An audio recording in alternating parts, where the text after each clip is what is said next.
Hi hello friends, అందరికీ నమస్తే. Welcome to our channel. Friends, ఈరోజు టాపిక్ వచ్చేటప్పటికి బెంగళూరులో మన డెలివరీ బాయ్స్ బైక్స్ సీజ్ చేస్తున్నారా లేదా, ఎందుకు సీజ్ చేస్తున్నారు, దానికి డాక్యుమెంట్స్ ఏమైనా ఉన్నాయా లేదా, గవర్నమెంట్ నుంచి ఏమైనా అనౌన్స్మెంట్ వచ్చిందా, ఇది ఏ రోజు నుంచి అయితే అమల్లోకి వచ్చింది, డెలివరీ బాయ్స్ బైక్ సీజ్ చేయాలని చెప్పేసి ఏ రోజు నుంచి అయితే వచ్చింది, కంపల్సరీ ఎల్లో బోర్డ్ అనేది మన బైక్ అయితే ఉండాలా అనేది పూర్తిగా వీడియోలో అయితే మీకైతే తెలియజేస్తాను.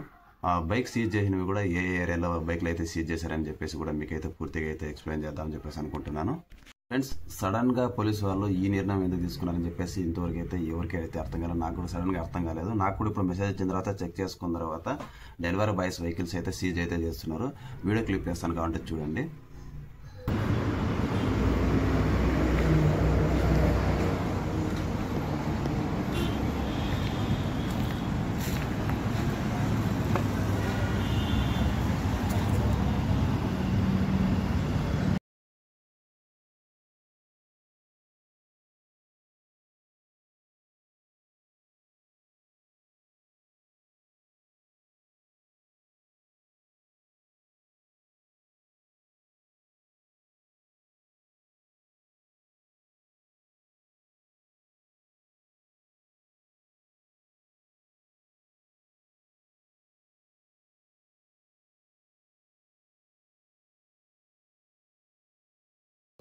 ఆ క్లిప్ చూశారు కదా, సేమ్ దాంట్లో వచ్చేటప్పటికి జొమాటో వెహికల్స్ ఉన్నాయి, స్విగ్గీ వెహికల్స్ ఉన్నాయి, జెప్టో ప్రతి ఒక్కటి అయితే వెహికల్స్ అయితే ఆ లారీలోకి అయితే ఎక్కిస్తున్నారు.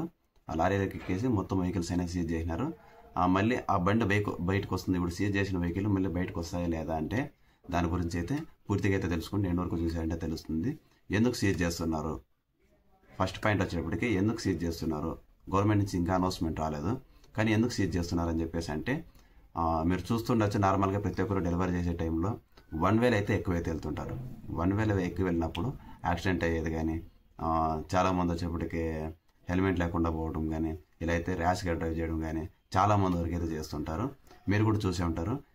ఇలా చేసిన దానివల్ల కొన్ని చోట్ల అయితే యాక్సిడెంట్ అయ్యాయి. అవి వచ్చేటప్పటికి ఆ యాక్సిడెంట్ ఇలా డెలివరీ బాయ్స్ నుంచి ఇట్లయితే మాకు యాక్సిడెంట్ అయిందని చెప్పేసి కొన్ని కేసు అయితే ఫెయిల్ అవుతాయని చెప్పేసి పోలీస్ వాళ్ళ దగ్గర నుంచి వచ్చిన విషయాలు.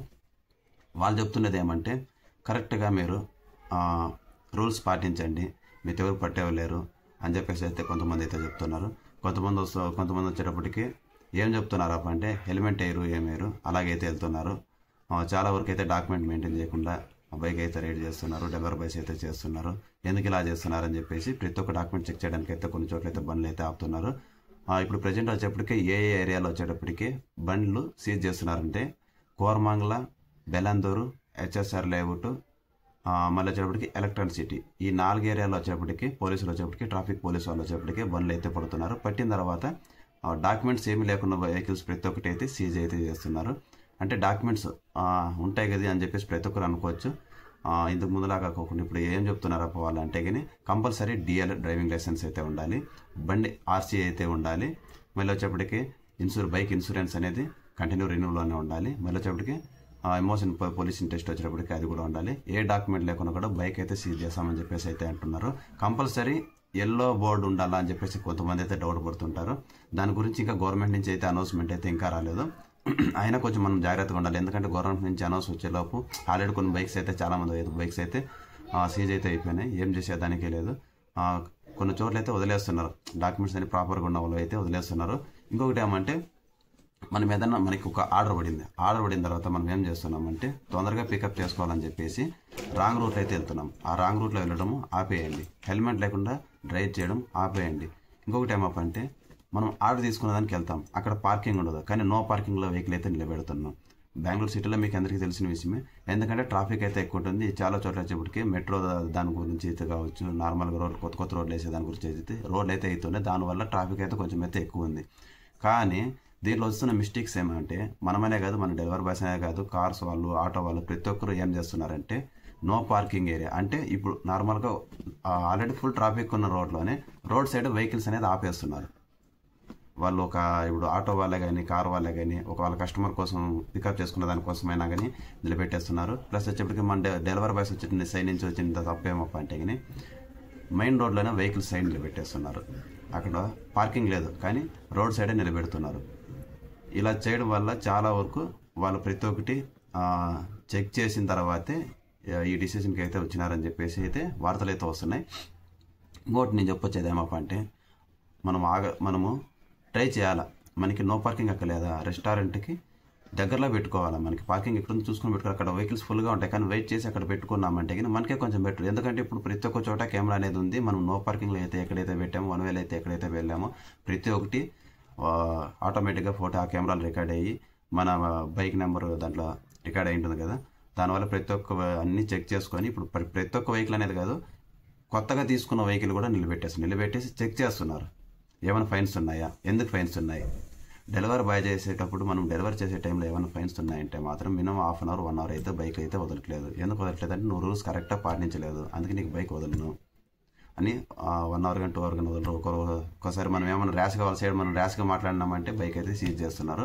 రిక్వెస్ట్ చేసుకోండి సార్, ఇంకా తెలియదు మాకు ఇట్లా ఎల్లో బోర్డు వెహికల్ కన్వర్ట్ చేయాలని చెప్పేసి మాకు తెలియదు అని చెప్పేసి రిక్వెస్ట్ చేసుకొని వదిలేయండి. మీరు వాళ్ళ దగ్గర ఆర్గ్యూ చేసినామంటే రూల్స్ లేవు అది ఇది లేవంటే ఏం చేస్తున్నారంటే చాలా వరకు అయితే మాకు కూడా ఇంకా రూల్స్ రాలేదు. మాకు వచ్చేప్పటికి మా పై అధికారులు మాకైతే ఏదైతే చెప్తున్నారో మేము అదే పాటిస్తున్నాము.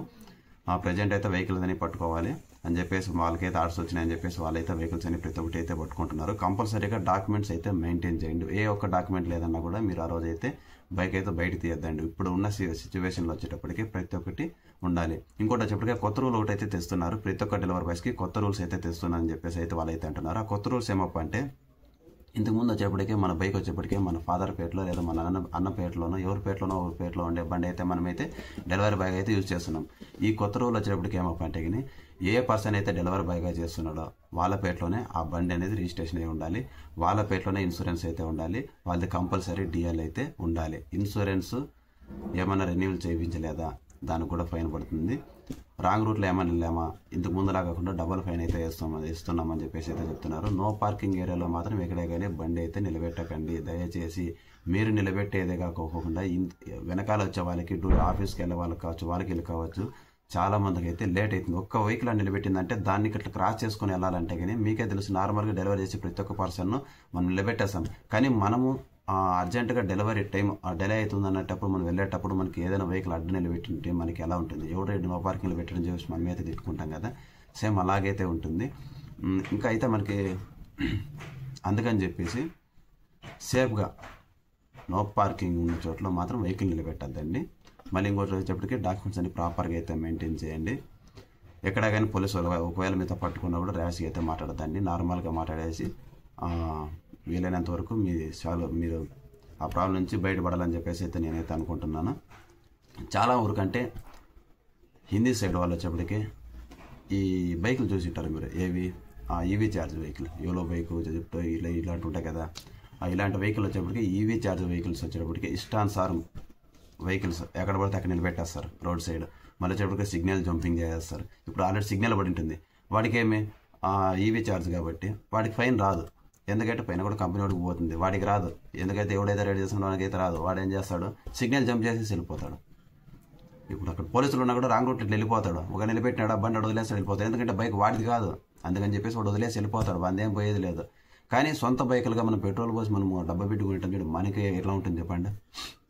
మనం అలా చేసి మనం తప్పు చేసి ఉంటాం.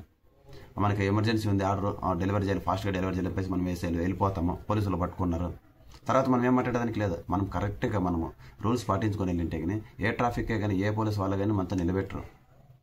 కంపల్సరీగా మీకు ఇంకోటి చెప్పేది ఏమంటే కానీ చాలా మంది వరకు వచ్చేప్పటికి డెలివరీ బస్ చేస్తున్న తప్ప ఏమంటే కానీ బ్యాగ్స్ అయితే కడుతున్నారు కదా. బ్యాగ్స్ వచ్చేప్పటికి వెనకాల వచ్చేప్పటికి ఇంకొకటి ఉంటుంది దారం, బ్యాక్ సైడ్ ఉంటే అది కూడా థ్రెడ్ కూడా కట్టుకోవట్లేదు, అట్లా వదిలేస్తున్నారు. ఆ వదిలేయడం వల్ల మరి ఎవరికి ప్రాబ్లం వస్తుంది అంటే మీకే ప్రాబ్లం వస్తుంది. అదేమన్నా వీళ్ళు లేమచుకులు కొందా తిరుక్కుందా ఆ బ్యాగ్ కింద పడటం, నువ్వు మళ్ళీ రోడ్డు మీద పడటము, నేను కాళ్ళు వచ్చాడు వాడు పడటము, ఇలా అయితే జరుగుతాయి కదా. రూల్స్ పాటించండి. నెంబర్ ప్లేట్ ఏమన్నా కొంచెం ఏమన్నా బెండ్ అయినా కూడా ఫైన్స్ చేస్తున్నారు. నెంబర్ ప్లేట్ అనేది ఏమన్నా కానీ డ్యామేజ్ అయిందా కొత్త నెంబర్ ప్లేట్ తీసుకోండి, యూజ్ చేయండి. ఇంకా నుంచి రూల్స్ ఎలా ఉన్నాయంటే ఇప్పుడు మీరు అనుకున్నంత విధానంగా ఏదో చూస్తున్నారు, వదిలేస్తున్నారు, డెలివరీ బాయ్స్ వెహికల్స్ వస్తున్నాయి వదిలేస్తున్నారని చెప్పేసి మీరు అయితే అనుకోవద్దండి.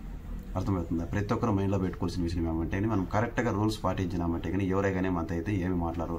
ఎందుకంటే ఇంకా ఈ అనౌన్స్మెంట్ గవర్నమెంట్ నుంచి రాలేదు కాబట్టి మనం కరెక్ట్గా అనేది మనం రూల్స్ ఇప్పటి నుంచి పాటించుకొని పోయినామంటే కానీ రూల్స్ అనేది వాళ్ళు ఎందుకు చేస్తారు? మనం రూల్స్ కరెక్ట్ పాటిస్తున్నామంటే వాళ్ళు కరెక్ట్గా ఉంటారు కదా. మనం రూల్స్ పాటించలేనప్పుడు వాళ్ళని మనం మాట్లాడేది కూడా కరెక్ట్ కాదు. ఎందుకంటే వాళ్ళ పని వాళ్ళు చేస్తున్నారు, మన పని మనం చేస్తాం. మన పని ఏమంటే డెలివరీ. మనకి ఏదైనా ఆర్డర్ వచ్చిందంటే ఆర్డర్ పికప్ చేసుకుంటాం, కస్టమర్ దగ్గరికి పోతే డెలివరీ పోతాం. అది మన రూల్. వాళ్ళ రూల్స్ ఏమంటే రూల్స్ కరెక్ట్ పాటిస్తున్నారు లేదా అని వాళ్ళ రూల్స్. కానీ కామెంట్లు చేస్తున్నారు, వాళ్ళకి ఏం పని ఉండలేదు, ఏముండలేదు, పట్టేస్తున్నారు వెహికల్స్ అది ఇది అని చెప్పేసి. ఎందుకంటే వాళ్ళ పని వాళ్ళు చేసుకొని పోతున్నారు. వాళ్ళ పై అధికారులు వాళ్ళకి ఏం చెప్తున్నారు అది చేసుకొని పోతున్నారు. మైండ్లో ఇది పెట్టుకోవాలంతే. మనము క్లారిటీగా అన్ని డాక్యుమెంట్స్ పెట్టుకొని మనం కరెక్ట్ రూల్స్ పాటించుకొని వెళ్ళినామంటే కానీ మనతో నిలబెట్టనేది మీకు కూడా తెలుసు. మనం మన చేతిలో తప్పు పెట్టుకునేసి మనం వాళ్ళు మాట్లాడేది అయితే కరెక్ట్ కాదు. ఇంకా ఇది ఫుల్ ఇన్ఫర్మేషన్ కావాలంటే పార్ట్ 2 అయితే చేద్దామని చెప్పేసి అనుకుంటున్నాను. ఇప్పుడు నాకు తెలిసిన విషయం వరకు అయితే నేనైతే అప్లోడ్ చేశాను. ఎందుకంటే ప్రజెంట్ అయితే నార్మల్గా మీరు ప్రతి ఒక్కరు ఇంట్లో ఉండని అవసరం ఏం లేదు, డెలివరీ చేయొచ్చు. దాంట్లో ప్రాబ్లం ఏం లేదు, డెలివరీ అయితే చేయొచ్చు. డెలివరీ చేసే టైంలో మాత్రం హెల్మెట్ అనేది హాఫ్ హెల్మెట్ ఎవరో పెట్టుకోకండి, ఫుల్ హెల్మెట్ ధరించండి. అదే మీకే సేఫ్. పడ్డావంటే వేరే వాడికి తగులుతుంది, నీకే తగులుతుంది. నువ్వు కరెక్ట్గానే వెళ్తున్నావు, నువ్వు కరెక్ట్గా వెళ్తున్నా కూడా వెనకాల వచ్చాడు రాంగ్ రూట్లో వస్తున్నాడు, వాడు వచ్చి నిన్ను కొట్టాడు, నీకు హెల్మెట్ లేదు, కింద పడ్డావు, నీకు ఇన్సూరెన్స్ క్లెయిమ్ కావాలన్నా కూడా క్లెయిమ్ అయ్యలేదు. అన్నా నేను కరెక్ట్గా తోలుతున్నాను నా బండి, నాకు కరెక్ట్గా వస్తుంది, నాకు పర్ఫెక్ట్గా వస్తుంది. ప్రతి ఒక్కరు అనుకుంటారు మాకు పర్ఫెక్ట్ డ్రైవింగ్ వస్తుంది, మేము పర్ఫెక్ట్ తోలుతామని చెప్పేసి అనుకుంటాం. కానీ మనకి ఆపోజిట్ వచ్చాడు కానీ వెనుక వచ్చాడు కానీ కరెక్ట్గా డ్రైవింగ్ చేసేది వస్తుందని చెప్పేసి మనకు గ్యారెంటీ ఉంటుందా? సరే ఆపోజిట్ వచ్చాడు మనకు కనపడతాడు, వెనకాల వచ్చాడు మనకు కనపడ్డాడు, మనకు డ్రైవింగ్ చేయడం రాదు. వాడు ఏం చేస్తాడు? బ్రేక్ ఫెయిల్ అయింది, ఎక్కడి నుంచి వచ్చి కొట్టేస్తాడు. అదే హెల్మెట్ ఉంటే మనకుంటే మన లైఫే కదా సేఫ్ అయ్యేది. అదే హెల్మెట్ అదంటే కింద పడిందంటే మన తలే కదా పగలేదు. ఆలోచించండి కొంచెం. ప్రతి ఒక్కటి హెల్మెట్ అనేది మనకి సేఫ్, అర్థమవుతుంది. ప్రతి ఒక్కరు మైండ్లో పెట్టుకోవాల్సింది హెల్మెట్ అనేది పక్కా మెయింటైన్ చేయండి. డ్యామేజ్ అయిన హెల్మెట్లు పెట్టుకోకండి. డ్యామేజ్ అయిన హెల్మెట్ పెట్టుకుందంటే మీకే లాస్ అది. డబ్బులు పోతే పోతుంది, ప్రాణం పోతే మళ్ళీ వెనక్కి రాదు. వాళ్ళు చేస్తున్న పని కూడా మన సేఫ్ గురించే చేస్తున్నారు. చాలా వరకు ఇప్పుడు వాళ్ళు పట్టుకున్న వెహికల్లో చాలా వచ్చేటప్పటికి నో హెల్మెట్ అయితే ఎక్కువైతే ఉన్నాయి. హెల్మెట్ లేకుండా రైడ్ చేయటం, డెలివరీ చేయటం. అరే ప్రాణం ఉంటేనే కదా మనం ఇంకొక ఆర్డర్ డెలివరీ చేయాలన్నా కూడా. ప్రాణం లేదంటే ఎలా డెలివరీ చేయగలము? ఈరోజు నాకు తెలిసిన వరకు అయితే నేనైతే ఈ వీడియోలో అయితే అప్లోడ్ చేసినాను. నేనైతే తప్పుగా మాట్లాడితే నన్ను క్షమించండి. పూర్తి ఇంకా వచ్చేప్పటికే పార్ట్ 2 అయితే చేస్తాను. పూర్తిగా ఈరోజు అయితే నేను వెళ్ళి పూర్తి ఇన్ఫర్మేషన్ పోలీస్ వాళ్ళ దగ్గరికి వెళ్ళి వాళ్ళతో పూర్తిగా మాట్లాడి ఏ రకంగా సార్ ఎందుకు ఇది అని చెప్పేసి ప్రతి ఒక్కటి ఎల్లో బోర్డు ఏమన్నా మనకి కంపల్సరీ కానే కావాలా, ఎందుకంటే అంటున్నారు కాబట్టి చాలామంది మీరు వైట్లో అయితే డెలివరీ చేసేదానికి లేదు, ఎల్లో బోర్డులోనే డెలివరీ చేయాలని చెప్పేసి అయితే కొంత న్యూస్ అయితే వస్తుంది. అది కూడా పూర్తిగా కనుక్కుందాం. ఎందుకంటే మనకి కంపల్సరీ మనం ప్రతి ఒక్కటి అంటే మిడిల్ క్లాస్ వాళ్ళు ఎల్లో బోర్డు చేయించుకోవాలంటే కొంచెం ఇయర్ వచ్చేటికి నార్మల్ ఇన్సూరెన్స్ చేయించుకోవాలి. మళ్ళీ వచ్చేప్పటికి మనం ఈ ఇన్సూరెన్స్ ఎల్లో బోర్డు కంటే దానికి వేరే సపరేట్ ట్యాక్స్ అయితే ఉంటుంది. కాబట్టి పూర్తిగా అంతా తెలుసుకుంటాను ఈరోజు. మనకి వెహికల్కి ఎల్లో బోర్డు కంపల్సరీ ఉండాలా లేదా, డాక్యుమెంట్స్ వచ్చేప్పటికి ప్రాపర్గా అన్నీ ఉండాలా లేదా నేను ప్రతి ఒక్కటి తెలుసుకుంటాను. తెలుసుకున్న తర్వాత ఇది ఎంతవరకు నిజము, గవర్నమెంట్ నుంచి ఏమన్నా అనౌన్స్మెంట్ వస్తుందా అని చెప్పేసి పూర్తిగా అయితే తెలుసుకున్న తర్వాత నేనైతే పార్ట్ 2 అయితే అప్లోడ్ చేస్తాను. పార్ట్ 1 ప్రతి ఒక్కరు కొత్తగా నా ఛానల్ ఎవరైనా చూస్తుంటే కానీ ఈ వీడియో ప్రతి ఒక్కరికి ఉపయోగపడే వీడియోనే. మీరు ఎవరన్నా డెలివరీ బాయ్స్ బెంగళూరులో ఉన్నవారు కావచ్చు, అదర్వైజ్ బెంగళూరుకి వచ్చేవారు కావచ్చు, ఎవరైనా కానీ చూస్తుంటే కానీ ఈ వీడియోని మీ ఫ్రెండ్స్కి కూడా షేర్ చేయండి. ఎందుకంటే షేర్ చేసినట్టు వాళ్ళకి కూడా తెలుస్తుంది ఇన్ఫర్మేషన్. ఎందుకంటే అర్థపడుతున్న విషయం తెలుసుకునేసి రైడ్కి వెళ్ళిపోవడము, వాడు పోలీసులు పట్టుకోవడము, బైక్ సీజ్ చేసుకోవడము. ఇప్పుడు ఆల్రెడీ ఉండేదంతా డెలివరీ బాయ్ చేసే వాళ్ళంతా మిడిల్ క్లాస్ వాళ్ళే. మిడిల్ క్లాస్ వాళ్ళు పొజిషన్ మీకే తెలిసి ఉంటుంది. మంత్ వచ్చిందిరా అంటే ఈఎంఐ కట్టాలి, నాకు కూడా ఇప్పుడు రేపు ఈఎంఐ కట్టాలి. ఈరోజు చూస్తే న్యూస్ ఇలా ఉంది. అసలు బయటకు బైక్ తీయాలి రాలంటే నాకు కష్టంగా ఉంది. ఎందుకంటే నాకు కొత్త బండి, ఇంకా నెంబర్ ప్లేట్ వేరే రాలే. నెంబర్ ప్లేట్ లేకుండా రైడ్ చేస్తున్నా అని చెప్పేసి పట్టాడంటే నాది కూడా తలనొప్పే కదా. అందుకైతే నేను చెప్పేసి ఈరోజు షోరూమ్ దగ్గరికి అయితే వెళ్ళేసి బైక్ నెంబర్ ఏదో అయిందని చెప్పేసి కనుక్కుంటే ఆల్రెడీ 1 మంత్ అయితే అయింది. నెంబర్ ప్లేట్ నేను కాల్ చేస్తే రిసీవ్ చేయలేదు షోరూమ్ అతను. అక్కడికి వెళ్ళిన తర్వాత బైక్ నెంబర్ వచ్చింటే కానీ మాట్లాడుకొని ఒక 2-3 రోజులు అట్లయితే వేసుకునేసిన తర్వాత అయితే రైడ్ అయితే స్టార్ట్ చేద్దాం. ఒకవేళ అడుగుతాను పోలీస్ వాళ్ళతో, ఏం ప్రాబ్లం లేదు చేసుకోవచ్చు అని చెప్పేసి అంటే రైడ్ అయితే ఇట్లా కంప్లీట్ చేద్దామని చెప్పేసి అయితే నేనైతే అనుకుంటున్నాను.